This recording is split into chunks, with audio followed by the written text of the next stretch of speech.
एक मोठी बातमी आहे। कोरटकरवरचा युक्तिवाद सध्या संपला असल्याचं दिसतंय। थोड्याच वेळात कोरटकर संदर्भात निकाल जो तो समोर येणार आहे। कोरटकरवरती जी सुनावणी कोल्हापूर मधल्या कोर्टात सुरू होती ती आता संपलेली आहे। आरोपीचे वकील असतील, सरकारी वकील असतील, त्यांनी आपली बाजू मांडलेली आहे आणि अखेर आता युक्तिवाद संपलेला आहे। अधिकची अपडेट घेऊयात आमचे प्रतिनिधी अक्षय पडवे यांच्याकडून। अक्षय, आपण पाहतोय सुनावणी संपली आहे, निकाल कधीपर्यंत लागू शकतो?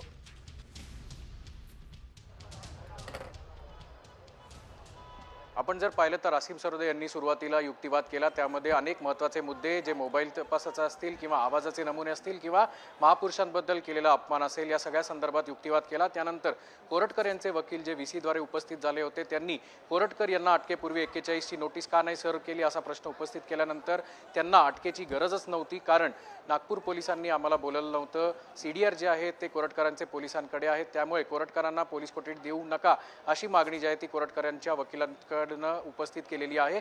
त्यामुळे दोन्ही बाजूंचा युक्तिवाद आता न्यायालयात संपलेला असून कोर्टाने म्हणजेच न्यायालयाने सन्मानी न्यायालय आता काय शिक्षा सुनावतं, किती दिवसांची पोलीस कोठडी कोरटकरांना देतं हे पाहणं महत्त्वाचं असेल। त्यापूर्वी VC द्वारे जे उपस्थित झालेले कोरटकरांचे वकील होते, त्यानंतर असीम सरोदे होते, यांच्याकडनं आता युक्तिवाद संपलेला आहे। कोर्टाची ऑर्डर जी आहे ती बाकी आहे, त्यामुळे सुनावणी संपल्यानंतर आता कोर्ट किती वेळ घेतं आणि पोलीस कोठडी किती दिवसांचं सुनावतं हे देखील पाहणं महत्त्वाचं असेल।